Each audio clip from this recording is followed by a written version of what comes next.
go ahead and open the Mac Photos app. It's actually just called Photos. I don't know why I just keep calling it Mac Photos. But when you open Photos, you may or may not see any images in it. If you haven't used it before, then you won't see any images. These are images, the last images I've imported because I actually use Lightroom CC mostly. So these were from October, from a concert that I went to with Isabel to see Coldplay. It was an awesome concert. And really, I just want to show you how to import. So there's different ways to do it, but the best way or the easiest way is just to go up to File, Import, or to hit the Shift Command I button.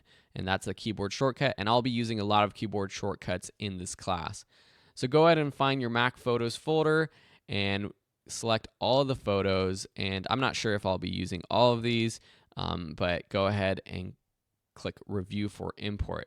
Once you do that, it takes you to this sort of holding ground where it's your chance to pick which ones you actually want to import or not. So I've already made these selects, so I'm going to import all of them.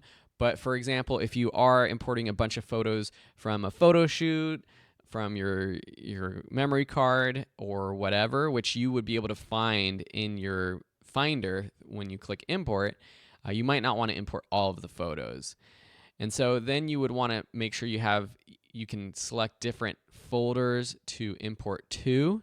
So typically you'll just want to import to your library, which is your complete library of photos, all the photos you've ever imported, or you can create a new album. So I might click Create a New Album. I'll call this Photo Masterclass.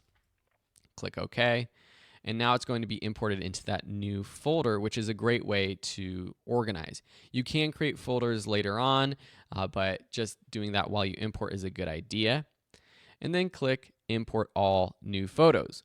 If you've imported photos before from this same folder or from the same memory card, it will show you if photos have been imported before, and you can import only the new ones, which I suggest because you don't want to duplicate your imports.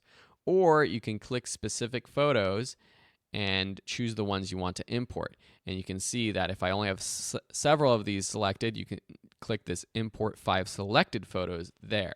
But I'm just going to click Import All New Photos. Click that. And these are raw photos, so it might take a little bit longer for these to import on your computer compared to using compressed JPEG images, but we get the best quality from raw photos, which I like. All right, so now we have our photos in here, and you can click under your albums over here on the left-hand side, and you can see albums that I've created. If you didn't go ahead and create an album when you imported, you'll see under your library, if you click Photos and you scroll all the way down, you'll see all the photos that were imported.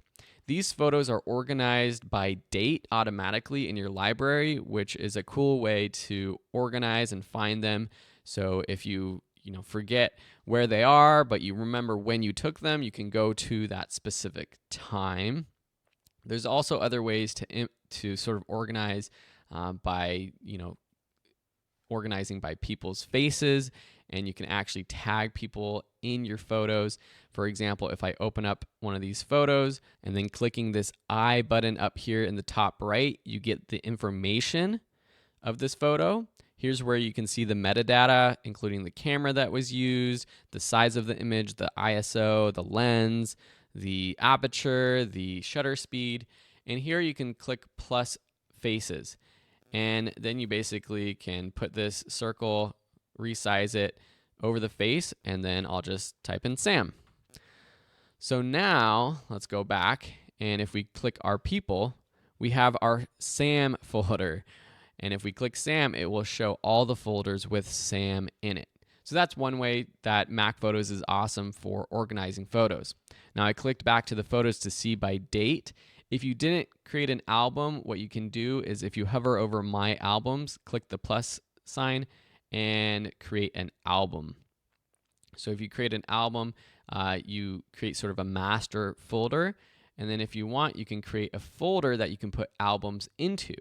So for example, if I want to put all of these Photo Masterclass photos into one that is for practice editing, that's one way to structure your organization. And now I can click and drag this specific album into the folder. So think of your folders as the biggest sort of folder option, and then your albums are smaller folders within your actual folders.